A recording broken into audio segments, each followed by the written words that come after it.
माओवादी प्रभाव रुकते बिल पास महाराष्ट्रे विधानसभाয় बिल पेश करें मुख्यमंत्री देवेंद्र फडणवीस।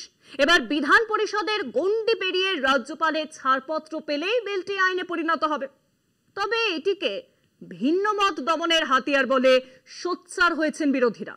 তারা বলছেন জন সুরক্ষা বিল কিছুই নয়, এ হলো আদতে বিজেপি সুরক্ষা বিল।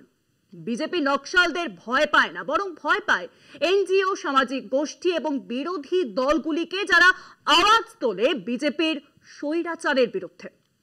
বিরোধীরা আরো বলছেন নিজের জমির জন্য লড়াই করছেন যেসব আদিবাসীরা, তাদেরকে বিশেষভাবে লক্ষ্য করে এই আইন তৈরি করা হয়েছে। রাজনীতির মূলধারার জায়গা নেই শহুরে নকশাল বা অতি বামদের। অতি বাম মনস্কদের দমন করতে আলাদা করে বিল পাশ করালো মহারাষ্ট্রের বিজেপি সরকার। শুক্রবারই মহারাষ্ট্র বিশেষ জনসুরক্ষা বিল বিধানসভায় পাশ হয়েছে। এবার বিধান পরিষদের গণ্ডি পেরিয়ে রাজ্যপালের ছাড়পত্র পেলেই বিলটি আইনে পরিণত হবে। মহারাষ্ট্র সরকারের দাবি, শহুরে অতি বামপন্থীরা শিক্ষা, সামাজিক প্রতিষ্ঠান, সংবাদ মাধ্যম সহ নাগরিক জীবনের বিভিন্ন ক্ষেত্রে অবস্থান করে নকশালদের মতবাদকে এগিয়ে নিয়ে যাওয়ার চেষ্টা করে।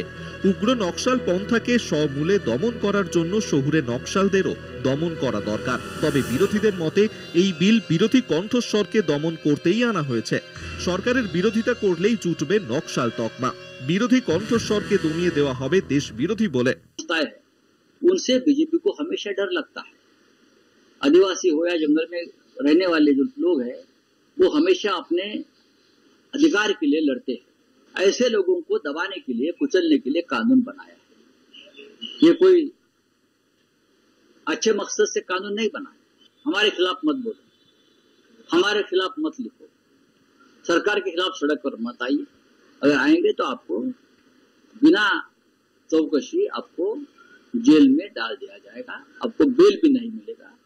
শিবসেনা ইউবিটি প্রধান উদ্ধব ঠাকরেও এই আইনের তীব্র বিরোধিতা করেছেন। তিনি জিজ্ঞাসা করেন, চরম বামপন্থী মতাদর্শ বলতে আসলে কি বোঝায়?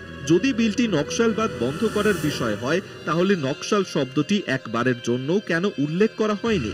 বিলটি বিধানসভায় পেশ হওয়ার পর মুখ্যমন্ত্রী দেবেন্দ্র ফডণবীস বাংলার প্রাক্তন মুখ্যমন্ত্রী বুদ্ধদেব ভট্টাচার্যের একটি বিজ্ঞপ্তির উদাহরণ তুলে ধরেন। মহারাষ্ট্রের মুখ্যমন্ত্রীর কথায় এই আইনে বামপন্থীদের কোনো রকম ভাবে নিশানা করা হবে না। সিপিএম বা সিপিআই সমর্থকদের এতে কোনো সমস্যা হবে না। কলকাতা টিভি।